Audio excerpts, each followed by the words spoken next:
Hi, I'm Scott Wrighton. I serve as Decatur's city manager, and it's our pleasure to bring you these updates every week through this link or the video or your cable channel to learn more about what's going on with your city government. Today I want to talk one more time, but hopefully for the last time in a long time, about garbage and especially yard waste.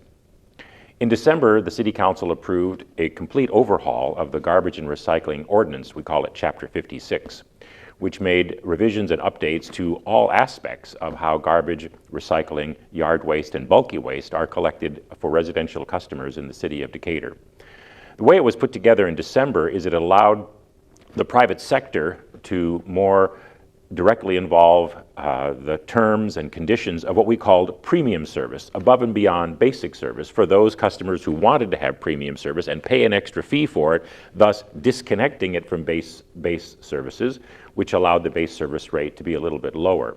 But it created some confusion with those who wanted premium yard waste services. So the City Council said, let's take another look at this, not comprehensively, not take a look at the entire garbage and recycling, but take a look just at the yard waste portion of Chapter 56. And what they asked me and the rest of our staff to do was to renegotiate with the two largest haulers in town, and by extension therefore all of the haulers providing residential service, two different options that the City Council would eventually decide which one they wanted to select. Option one was where we would say, instead of having a premium service only for those who want to pay extra for it and have it year-round, we'll have a slight adjustment to the base rate. In other words, take year-round yard waste and make it a part of basic services. Redefine basic services to include year-round yard waste, and then how would that change the base fee? And the second option was to make the separate optional premium yard waste a little bit more palatable. So the Herald and Review has reported that the City Council's action resulted in a 14% rate hike. That's really misleading because that would imply that year-round yard waste was available to everybody and they increased it by 14%. That's not the case. Basic service was garbage and recycling, bulky waste 5 times a year, plus yard waste during the 6 weeks in the spring and 6 weeks in the fall. So option one, basically, as I said before, is to expand to expand basic services to include year-round yard waste rather than just seasonal yard waste. So it's not a 14% increase in yard waste services, it's an increase in the services, the range of services provided by basic service, and as a result of offering more services for a longer period of time, there had to be a cost increase for that, and that amount is $3.25 a month. Now, the council debated about whether or not that was equitable to have that applied to everybody, whether or not they used yard waste services or not, or whether they should have it be more user fee driven. The philosophy that if you use the service more, the yard waste service more, then you should pay more for it. These are governmental service questions that city councils across the country deal with. What is the fairest way to deal with it? And council was very deliberative about it over a several weeks period of time and eventually decided on option one for the $3.25 charge for everybody, because it would enable everybody to access it all the time rather than just some people. Plus, it would have the added effect of almost surely reducing the quantity and the extent of illegal dumping of yard waste. Because when somebody says, well, I've got alternate ways to take care of my yard waste, I don't want that premium service, sometimes alternate ways is code for I'm going to take it and dump it on somebody's vacant lot or somebody else's property or in a ravine somewhere.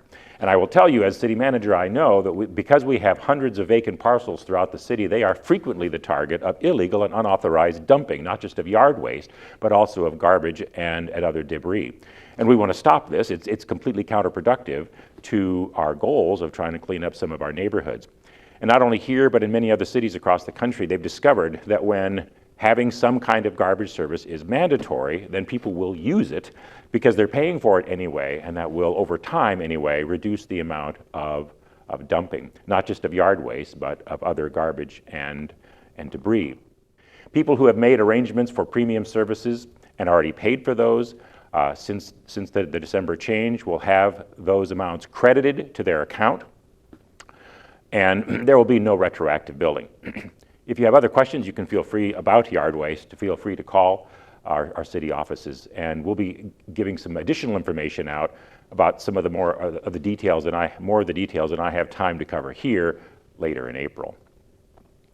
Now, yard waste wasn't the only thing that the City Council talked about at their last meeting. They also had a hearty discussion about an old building, a large old building, at a very prominent and visible location in the central part of the city, the former YWCA at the corner of El Dorado and Main Streets. This building, like several others in town, is a large and therefore expensive building to get rid of that has been allowed to deteriorate for decades by its owner. Not just allowed to deteriorate and Mother Nature have its way with it, but also people who've gotten in to the building because it wasn't secure, people who have stripped it out, and now pieces of brick are falling onto the El Dorado sidewalk, and the city's Public Works Department has had to close the sidewalk for many months as a matter of public safety. Parts of the building are collapsing that are not quite as visible. It's no longer salvageable. We've asked the owner to deal with it, to step up and take responsibility for abating the nuisance. They have the means, they're local, they should be doing it, but they're not. And so the City Council was very frustrated that is the case, and that potentially the taxpayers may have to deal with that property. I mention that not necessarily just to pick on or to single out the owners of the YWCA, but to say that this is a feature of urban renewal and of improving the neighborhoods in many different parts of the city. The city had to intervene with the owner of the former Walrus Manufacturing Building on Martin Luther King Drive.